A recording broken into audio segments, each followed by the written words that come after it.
बिस्मिल्लाहिर्रहमानिर्रहीम, अस्सलाम वालेकुम एवरीवन। उम्मीद है कि आप सब खैरियत से होंगे। आज की वीडियो का टॉपिक है लैंग्वेज, कल्चर एंड पोलाइटनेस। ये टॉपिक सोशियो लिंग्विस्टिक्स की बुक से लिया गया है। आज की इस वीडियो के अंदर मैंने आपको समझाना है कि लैंग्वेज क्या होती है, कल्चर क्या है, पोलाइटनेस क्या है और इन तीनों का आपस में क्या लिंक है। क्योंकि सोशियो लिंग्विस्टिक्स के अंदर ये टॉपिक अक्सर आ जाता है, नहीं तो लिंग्विस्टिक्स के पेपर के अंदर ये क्वेश्चन एज ए जनरल पूछ लिया जाता है। आज की इस वीडियो में हमने हर तरह का कनेक्शन देखना है कि लिंग्विस्टिक्स का पोलाइटनेस के साथ क्या है, लैंग्वेज का पोलाइटनेस के साथ क्या है, कल्चर का लैंग्वेज और पोलाइटनेस के साथ क्या है और इंग्लिश लैंग्वेज में इनकी क्या इंपॉर्टेंस है। जितने भी क्वेश्चन आज की इस वीडियो में मैंने सॉल्व करने हैं, जितनी भी बिग मैंने सॉल्व करनी है, वो आपके सामने यहाँ लिखी हुई हैं। पर आज की इस वीडियो की तरह जाने से पहले मैं बता दूं कि www.bseln.com मेरी वेबसाइट है, जिसके ऊपर आपको ये नोट्स इजीली मिल जाएंगे। आप इनको पेपर में यूज कर सकते हैं। साथ ही इसी वीडियो के डिस्क्रिप्शन बॉक्स में भी आपको ये टॉपिक या नोट्स का पीडीएफ मिल जाएगा। सबसे पहले स्टार्ट करते हैं लैंग्वेज की डेफिनेशन से। आपको पता है language is a mean of communication. Language is a system of communication that uses symbols, words and gesture to convey meaning और to convey a communication. Language जो है एक ऐसा सिस्टम है जो ह्यूमन इंटरेक्शन के लिए सोसाइटी के अंदर इस्तेमाल होता है, और सोसाइटी के अंदर जितनी भी चीज़ें मौजूद होती हैं वो तमाम की तमाम हमारा कल्चर को डिफाइन करते हैं। हम कह सकते हैं कि लैंग्वेज एक ऐसा टूल है जिसकी मदद से एक इंसान अपने आप को एक्सप्रेस करता है, अपने इमोशंस को एक्सप्रेस करता है, अपने थॉट्स को और इन्फॉर्मेशन को एक जगह से दूसरी जगह पहुंचाता है सोसाइटी के अंदर। और वही सोसाइटी कल्चर की बेस पे या कल्चर की बुनियाद पे बनी हुई होती है, और ये बेसिकली एक सिस्टम है, एक टूल है। अब कल्चर को देख लेते हैं कि कल्चर क्या होता है। कोई भी सोसाइटी जो है वो कुछ बिलीव्स, वैल्यू, कस्टम, ट्रेडिशन से मिलके बनी होती है। कुछ ऐसे रूल्स वो प्रैक्टिस कर रहे होते हैं जो सोसाइटी के अंदर आम होते हैं, जो सोशल बिहेवियर में एक्सेप्टेबल होते हैं, जो ग्रुप ऑफ पीपल में एक्सेप्टेबल होते हैं। Society is basically a group of people और कम्युनिटी जिसके अंदर बिलीव्स का जो सेट है, जो वैल्यूज का सेट है, जो रूल्स और प्रिंसिपल का सेट है, उसको हम कल्चर कह सकते हैं। ये एक्सेप्टेबल होता है और पीपल, लोग जो हैं, इसकी मदद से अपने आप को एक्सप्रेस करते हैं। इसी से ट्रेडिशन, नॉर्म, इथिक्स, मोरल सारी चीज़ें निकल के आती हैं, और ये हमें मदद करता है एक इंसान को सोसाइटी में सरवाइव करने के लिए, अच्छी ज़िंदगी गुजारने के लिए और प्रॉपर तरीके से लैंग्वेज का उसी सोसाइटी के अंदर यूज़ करने के लिए।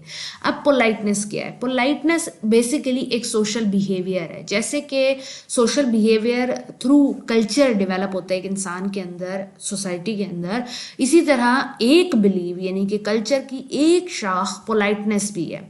पोलाइटनेस एक ऐसा सोशल बिहेवियर है जिसको हम कह सकते हैं कि जब एक इंसान रिस्पेक्टफुल होना चाहता है, कंसिडरेट होना चाहता है, नाइस होना चाहता है अपनी कम्युनिकेशन के अंदर, अपने वे ऑफ लाइफ के अंदर, तो वो पोलाइटनेस यानी कि नरमी को शो करता है। लैंग्वेज के अंदर जब नरमी को, ऐसे लफ्ज़ चुने जाते हैं जो नर्म लफ्ज़ होते हैं, जो मीठे लफ्ज़ होते हैं, जो अच्छे लफ्ज़ होते हैं, तो हम कहते हैं कि लैंग्वेज पोलाइट है। Same goes for gesture. जब हम किसी को मुक्के का इशारा करते हैं तो ये क्या पोलाइटनेस का जेस्चर है? बिल्कुल नहीं। लेकिन हम जब अदाब का जेस्चर अदा करते हैं तो वो एक पोलाइटनेस का जेस्चर है। इसी तरह हम मुख्तलिफ जेस्चर्स यूज़ करते हैं। फॉर एग्जाम्पल साइंस हो सकते हैं, सिम्बल्स हो सकते हैं। अच्छा, हम अपनी कर्टेसी, अपनी सेंसिटिविटी, अपनी फीलिंग्स, अच्छाई और नरमी को जब हम सिंबल्स और लैंग्वेज की मदद से शो करते हैं तो उसको पोलाइटनेस कहते हैं। फॉर एग्जांपल मैं आपसे कहती हूँ कि जाएं दरवाज़ा बंद कर दें। ये मे बी पोलाइट ना हो, लेकिन मैं अगर आपसे कहूँ कि प्लीज़ उठें और दरवाज़ा बंद कर दें, तो ये पोलाइटनेस हो गया। अब कैसे पोलाइटनेस हो गया? क्योंकि लफ्ज़ प्लीज़ इसके अंदर आ गया। एक और एग्जांपल मैं आपको देखती हूँ कि कोई आपको कोई चीज़ देता है और आप उसे लेके खा पी लेते हैं, लेकिन अगर आप उसको बदले में थैंक यू कह देते हैं तो through language you are showing the politeness. और ये आपको कल्चर की मदद से भी सिखाया जाता है। यानी कि कुछ ऐसे लफ्ज़ होते हैं, जैसे कि हम आपस में दो लोग बैठे हों तो हमारे यहाँ ये होता है कि हम सबसे पहले एक दूसरे को सलाम करते हैं, अस्सलाम वालेकुम, और फिर हमारा रिवाज है कि हम पूछते हैं कि क्या हाल है। फ़ौरन अपनी बात नहीं पूछते, हम उनसे पूछते हैं कि क्या हाल है, कैसे हैं आप, ठीक हैं, अच्छा, उसके बाद बात पूछी जाती है। तो ये क्या है? ये हम लैंग्वेज के अंदर पोलाइटनेस इस्तेमाल कर रहे हैं। और कल्चर टू कल्चर ये वेरी करता है, सोसाइटी टू सोसाइटी ये वेरी करता है। और ये क्यों यूज़ होता है? ताकि हमारी कम्युनिकेशन बेहतर हो सके।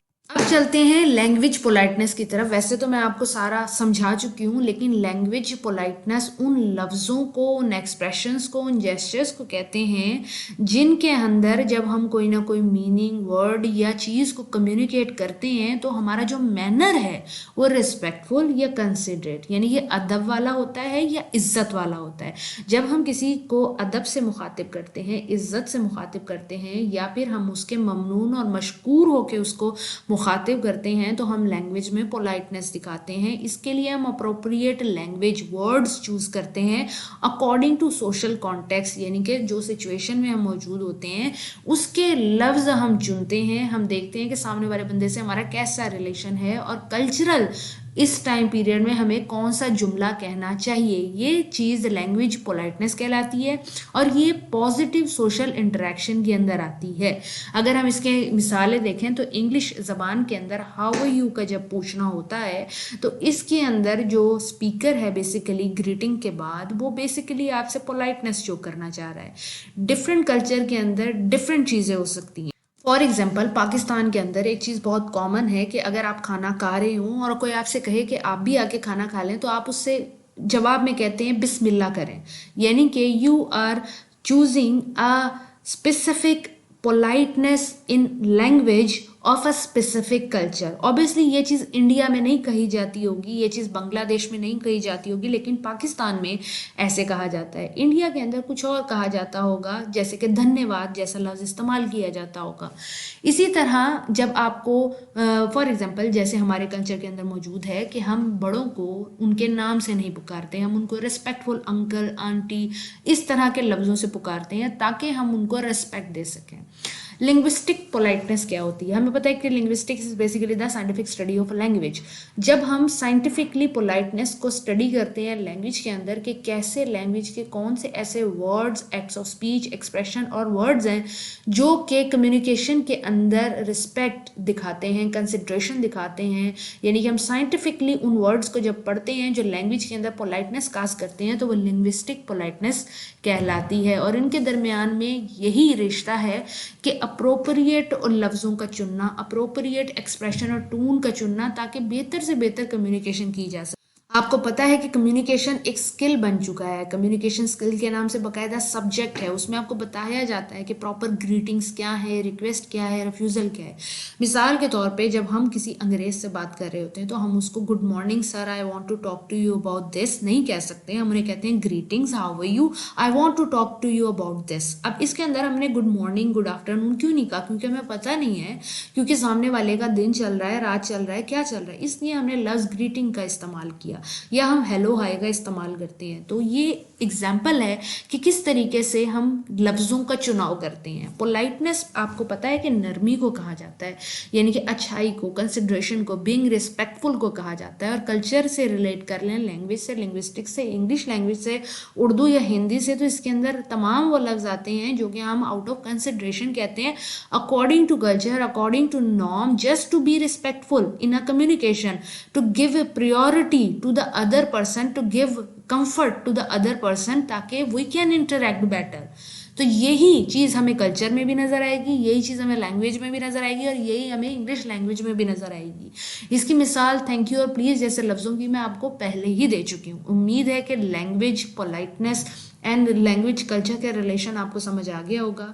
सेम आप इसको एज अ लॉन्ग क्वेश्चन बना के लिख सकते हैं, इसकी हेडिंग्स बना सकते हैं। Thank you for watching, take care, as the next video. Allah.